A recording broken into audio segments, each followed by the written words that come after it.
What up, bitches? Back at it again with another episode of the motherfucking CJ Bronson podcast. And today is Wednesday, May 25th, 2022, and it's here. Hump Day is here, finally. Shit. Wednesday, midweek. We made it. I hope you're happy, man. This is, wow. What a fucking week this has been. And not in a good way at all. You know, yesterday I heard about, if you guys don't know, there was a horrific, literally a tragedy that took place in Texas. And my heart goes out to the family of the victims. My condolences, of course. In Texas, middle school, there was a mass shooting. And I'll cover it a little bit. You know me, I don't like to talk about headline articles. I don't. But it's important because it's for the kids. And you know how I am with kids and how I am with mental health and how important it is to watch over your kids and know what they're into and what's going on. And this shooter clearly had a lot going on that went unchecked, unnoticed for too long. So let me get into the article. And we'll take it from there. Texas school shooter Salvador Ramos was bullied at school because of his clothes and because his family was poor, according to a former classmate. Excuse me. A close friend of Salvador Ramos, 18, said the shooter used to be made fun of for his clothing and because his family was poor. He said Ramos began showing up to class less and less from the bullying and slowly dropped out. He barely came to school, the friend, who did not want to be identified, said. The friend said the pair kept up with each other occasionally through Xbox messages, but had largely lost contact after Ramos graduated. However, Ramos, who had purchased 2 rifles on his 18th birthday just days before the shooting, sent the friend pictures of his guns and magazines. When asked why he did it, Ramos reportedly replied, "Don't worry about it." Now, you know me, I try to be a little thorough. I don't really listen to what mainstream media says. I like to look into it myself. And so I did that. I have the screenshots of the text messages. I'll post them, of course. Link in the description below.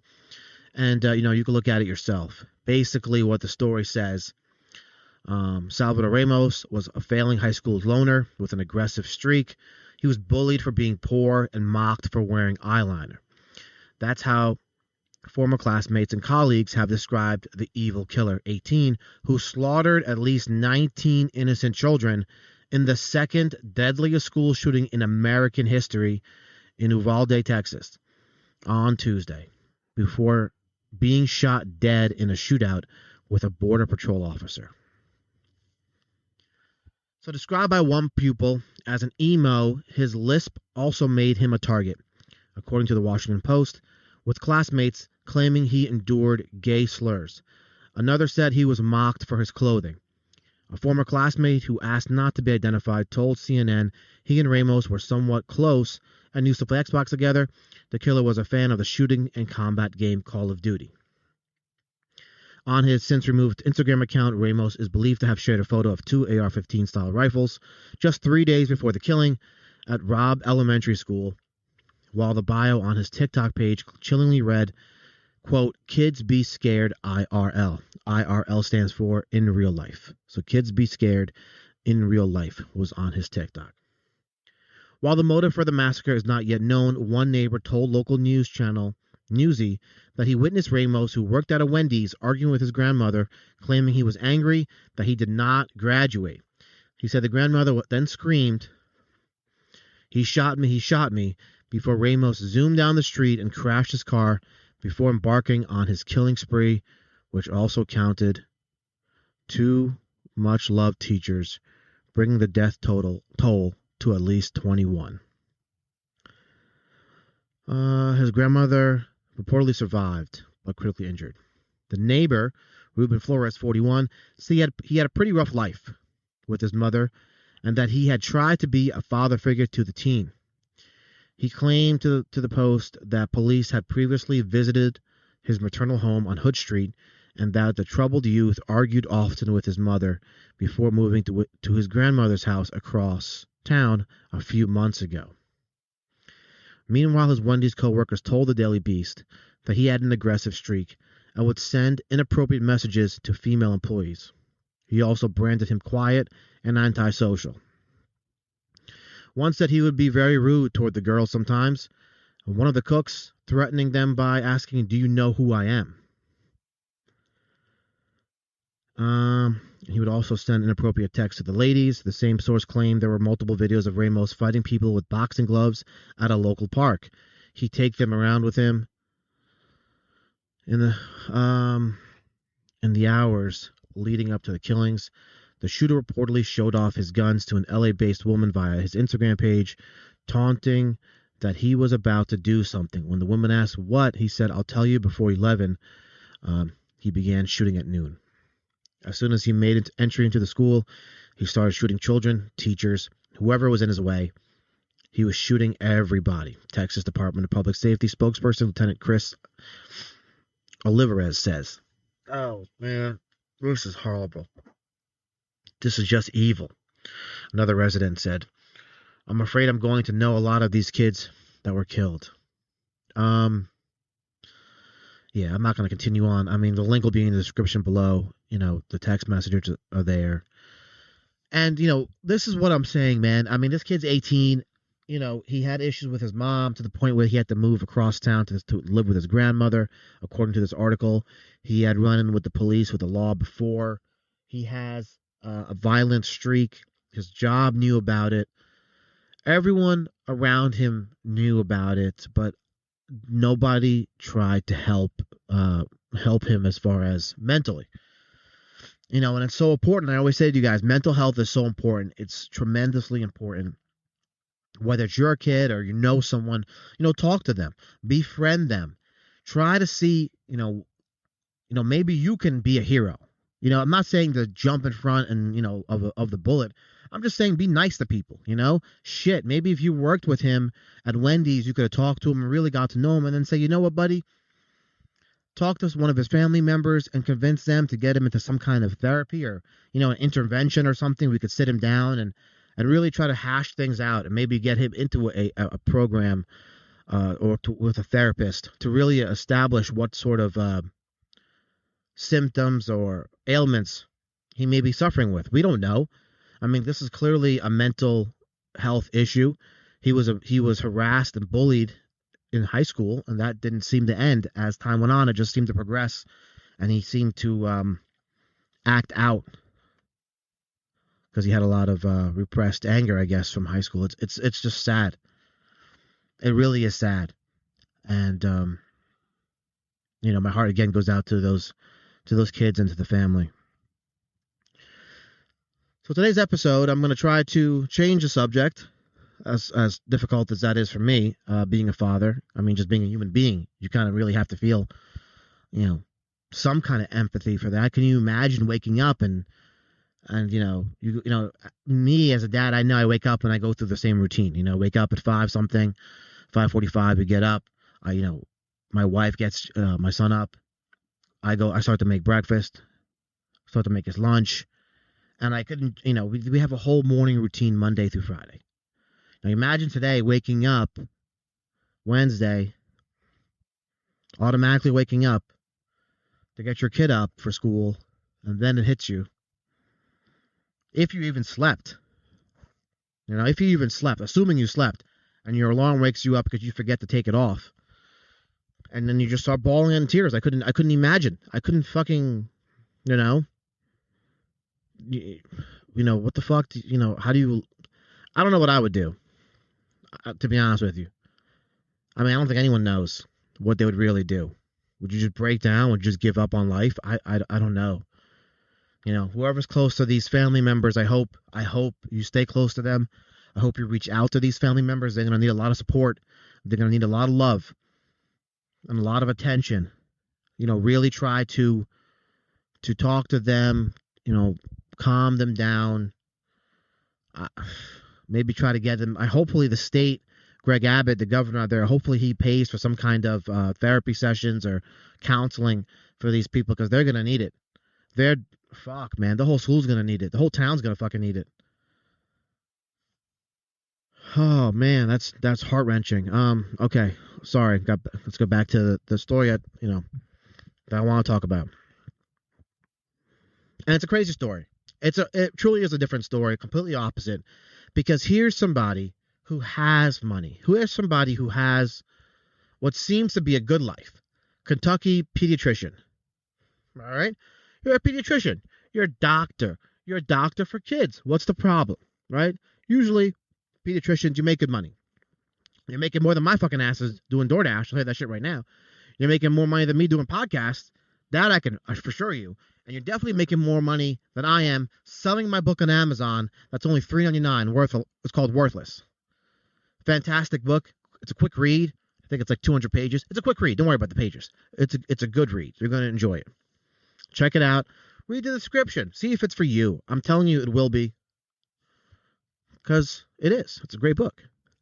But anyway, the Kentucky pediatrician arrested for what reason? What reason, CJ? Why would you arrest a pediatrician? Overdosing? Did you poison a kid? Did you hurt a kid? Did you sexual? No, and no. Kentucky pediatrician arrested in alleged murder for hire plot to have a hitman kill ex-husband. What kind of lifetime story is this? Let's find out. A pediatrician in Kentucky was arrested on a federal charge related to an alleged murder for hire scheme. Stephanie Russell, 52, of Louisville, Kentucky, contacted someone on May 15th who she allegedly hired to murder her ex-husband, according to court records. The children's doctor allegedly agreed to pay that individual, which was an undercover FBI employee, $7,000 in exchange for murdering her ex-husband. Where she came up with that number $7,000 is beyond me. I mean, what is your life worth, I guess? And she looked at his life and said, you know what, this guy's worth about $7,000 to kill. I was going to say $5,000, but because of the economy and inflation, we'll just go ahead and say $7,000 to kill him. What do you think? $7,000? Russell placed $3,500 outside her medical office in a drop box as half of the payment on May 18th. Well, that's nice. 50% up front. Well, that's how the doc does business. Think of it as a copay. When you go for a doctor's appointment, you got to pay a copay. That's the copay. She paid a copay to have her ex-husband murdered. So she left that in her drop box as half of the payment on May 18th, according to a federal criminal complaint and arrest warrant issued Thursday. So she allegedly agreed to pay the other half once the murder took place. The FBI arrested her on May 19th. Wow. Russell made her initial appearances before a U.S. magistrate judge in the U.S. District Court for the Western District of Kentucky on Friday. She is scheduled to appear again for preliminary and detention hearings in the United States Gene Snyder Courthouse on Tuesday, May 24th. That was yesterday at 11 a.m. So I'm waiting to hear updates about this. I wonder if she's guilty, guys. What do you think? Do you think she's guilty? We don't even know what the ex-husband did. Do you think there's if he did something that could justify the murder? Like, what could he have done for the judge to be like, you know what, doc, you're a pediatrician, you're a good doc, you had good intentions, you wanted to take this guy out because, in your own words, you asked him for the last 20 years to take the trash out, and he didn't do it. Then one day you just happen to be driving down his street. Yeah, he lives 30 minutes away. That's okay. Forget about that. You just happen to be driving down his street. And what did you see? The son of a bitch was taking out the trash. If that's not enough to kill him, I don't know what is. Doc, you're free to go. I mean, what do you think? I mean, there's no way you're going to get off of this. Like, why are you even bothering? Why? I feel bad for her attorney. This is like an open and shut case. Like, I'm not even going to take this case. Just listen. Just go up there and say I'm guilty, and I got a Panera Bread lunch in an hour. The medical doctor is charged with use of interstate commerce facilities in the commission of murder for hire. Oh, okay. If convicted at trial, if she faces a maximum term of up to 10 years in federal prison. That's it? Only 10 years? I feel like that's low. So she can come out after 10 years? Does she still have her doctorate? Does she able to still practice? So the ex-husband is not off the hook yet. So she'll have 10 years to plot the exact murder. She'll have 10 years in prison to read up, to make connections with other inmates, and to arrange a better murder for hire plot. Or maybe learn how to do it herself. This poor ex-husband should be terrified for the next 10 years. I'm sorry. If I were him, and 10 years ain't shit, because 10 years is now. On good behavior, it's like 10 months. I'm kidding. It's probably a little bit more than that, but who knows? She's a female, upstanding citizen. She's a doctor. I don't think she has any priors. I mean, she might get off much sooner. If convicted at trial, this is why her ass should, if she would have used cryptocurrency, if she would have used Bitcoin, it wouldn't have mattered. It was an FBI agent. Anyway, where were we? Blah, blah, blah, blah, blah. 10 years in federal prison. Bennett of the Western District of Kentucky announced, this is the attorney Michael A. Bennett, says that she will get up to 10 years in federal prison. There is no parole in the federal system. Okay, there we go. There's that answer. The FBI and the Louisville Metro PD are still investigating the case. What is there to fucking investigate? The case is being prosecuted by Assistant U.S. Attorney Marissa Ford. What is there to be fucking investigated? I'm sorry. Look, this is kind of a waste of taxpayer dollars here. Let's keep reading here. Let's see. According to the comments, so take this for what this is, it was over a custody battle, and initially in 2018, when he filed for divorce, he got custody of the kids in the beginning. There must have been a problem when a female physician making $200,000 a year doesn't get any custody of her own children. Well, let's take a quick break. Hi, I'm Espree Devora, host of the We Are LA Tech podcast, born and raised in LA. Together, we are unifying and celebrating the Los Angeles tech community. Join us. There's something there that's kind of scary. I'm going to run towards it. Half the people walked in and walked out. They didn't even want anything to do with me. I pulled my 401k and I bought 300 gallons of rosé. I was making termite bars in my kitchen, I swear to God. There is literally nothing that's standing in the way except for yourself. The partner came to us and said, hey, I'll give you $1 million right now. This is where I've always wanted to be, Los Angeles. Subscribe to We Are LA Tech, wherever you get your podcasts.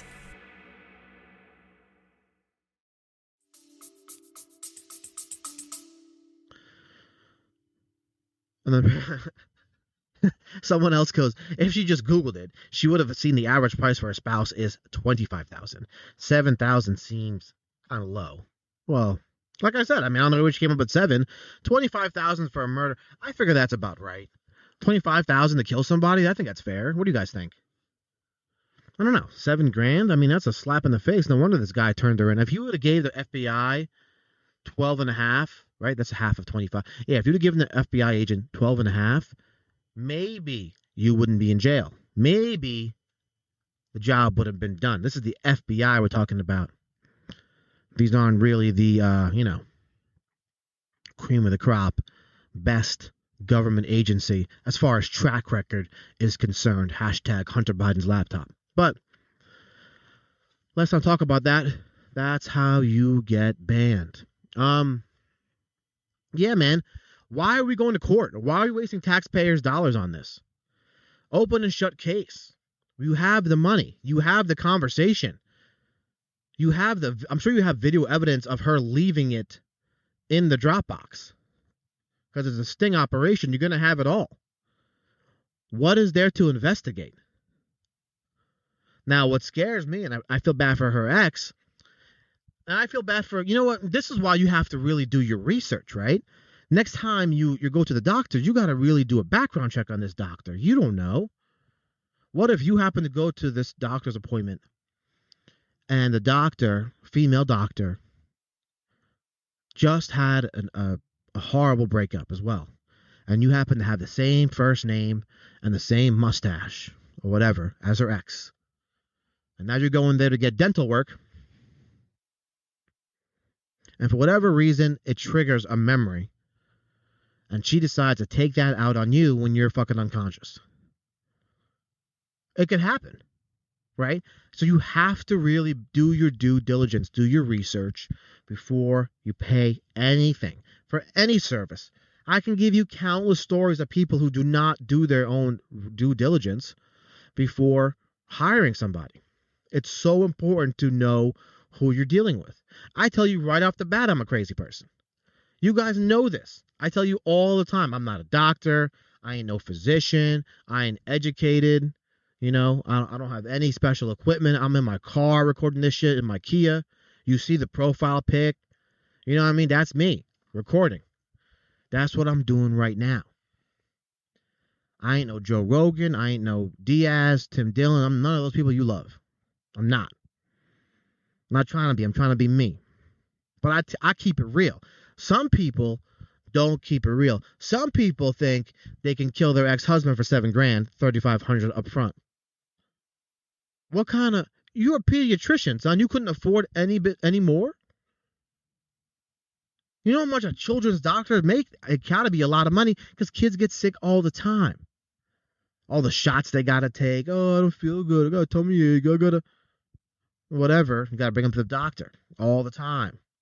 For school shots, all that shit. You need paperwork from the doc. They make money on top of the money the government gives them. You know, and I'm not going to get into the pharmaceutical companies. We're not going to get into the conspiracy today of how the pharmaceutical companies be pushing them to sell drugs. I'm not going to talk about that. This lady has some serious issues. And again, this is another case, another situation where if she would have just taken a deep breath and said, you know what? I should not be doing this. Maybe I should talk to somebody about this before I give $7,000 or $3,500. Maybe I should seek some kind of, I don't know, therapy. I don't know, reach out to a friend. Hey, girl.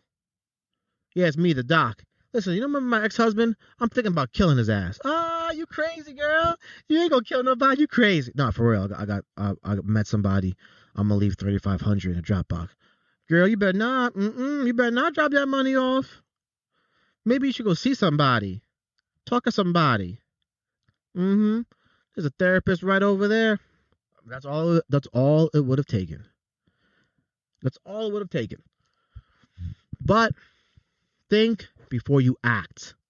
Don't act, then think. Because if you act, then think, you're fucked.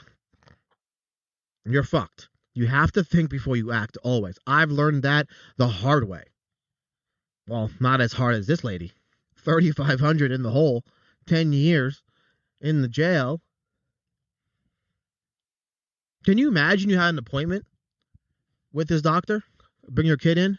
Yeah, hi, I'm here to meet Doc. Yeah, my little boy, he's having a runny nose. It's been about 3 days now. Trying to make sure that he's all right. What's that now? What? Oh, she's no longer practicing. What happened? What? Arrested? Arrested for what? Her ex-husband? Oh my God, I can't believe it. Can you even like imagine? And the poor staff. The poor staff are probably unaware of everything. They're just like sitting there like, yeah, I don't know. She went to lunch. Said she was going to drop off something. I don't know. She went to lunch, never came back.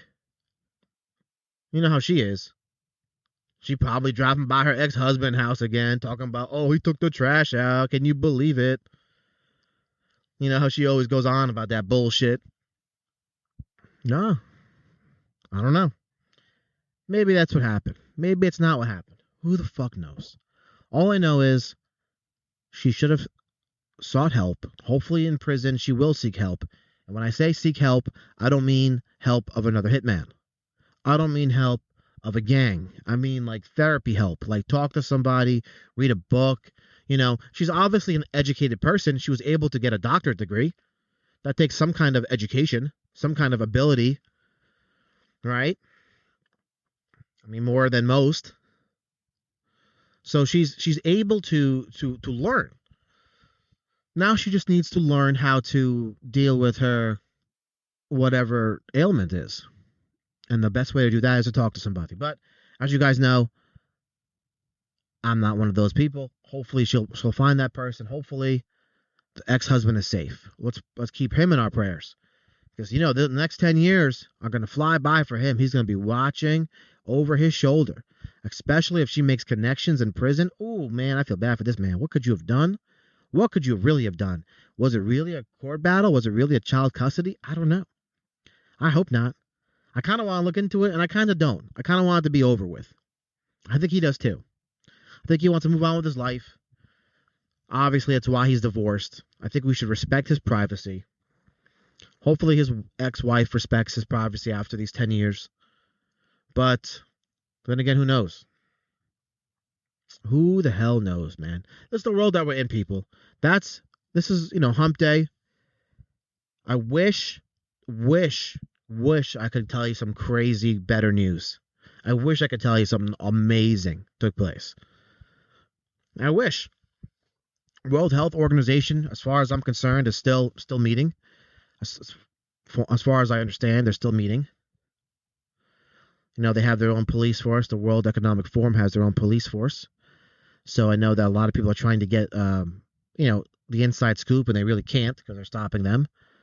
Allegedly, supposedly, according to photos, according to online. And, we have to wait and see what's going on with this monkeypox. But we're not going to stop living. We're not going to shut down. We're not going to live in fear. We've done that for 2 fucking years. We can't keep doing it, guys, in my opinion. I'm not going to keep doing it. I got shit to do. I got to record for you guys. I'm essential as fuck. I'm so essential. I got to deliver food to people. And now it's like you're like, oh, CJ, you only deliver food to fat Americans. This is not true. I deliver to a lot of handicapped people. Just the other day, I had this sweet lady in a wheelchair. Sweet lady in a wheelchair. Asked me to bring the food in, set it up on her table for her. We had a great conversation. It was fantastic. She thanked me tremendously, and I appreciate that. I do that job not just for the money, but for the appreciation and feeling that you could help somebody. It's really all about helping people in this world. I've had a lot of shitty jobs in my life where I thought I was helping people, but I was really scamming them. And I don't want to do that shit no more. So this is where I am. And hopefully these podcasts can help somebody be aware of what's going on around them, being aware of your kids, of your family, of what's going on with you. If you ever wake up and you feel like, hey, you know what? Today is a shitty day. Hopefully you can turn on my podcast and be like, you know what? At least I'm not CJ. At least I'm not stuck in a fucking Kia delivering food like CJ. At least, I can just keep going, but then I'll just start getting more depressed. But that's my problem. Hopefully, if you have your problems, you can talk to somebody about that. If not, or if you do, let me know. Hit me up at CJ Bronson Show on Twitter. Always don't forget, tip your rideshare driver, tip your food delivery driver. People, I'm not kidding. You're going to get mad when your fucking McDonald's is sitting there for too long. No one's going to come and get it. You tip 50 cents and think you're funny. It's not that funny when your food's cold or you never get it. It's very important. We got to help each other out these days. Mentally, financially, physically. It's what life is about, I feel. I feel like that's the new norm. Helping people. It's really weird. Who would have thought? Maybe that's something to learn from this pandemic or this administration, however you want to look at it, whatever. So today's Wednesday, and we're almost there, guys, halfway. Hope you guys have some plans this weekend. Memorial Day weekend's coming up. Hopefully you guys have a 3-day. I know some lucky motherfucker has a 4-day. Fuck both of you. I have it all day. That means I got to work all fucking day, all weekend. But that's fine. That's what I choose to do because I need the money, guys. I don't know if you know this, but I'm broke. But hey, that's okay. That's my problem, and I'll deal with it. Somehow. If you feel like helping, again, links in the description below. At CJ Bronson Show is my Twitter. Comment, like, subscribe, rate, share. And I appreciate you guys. Have an amazing Wednesday. Let's turn up. And we'll talk again tomorrow. Peace, y'all.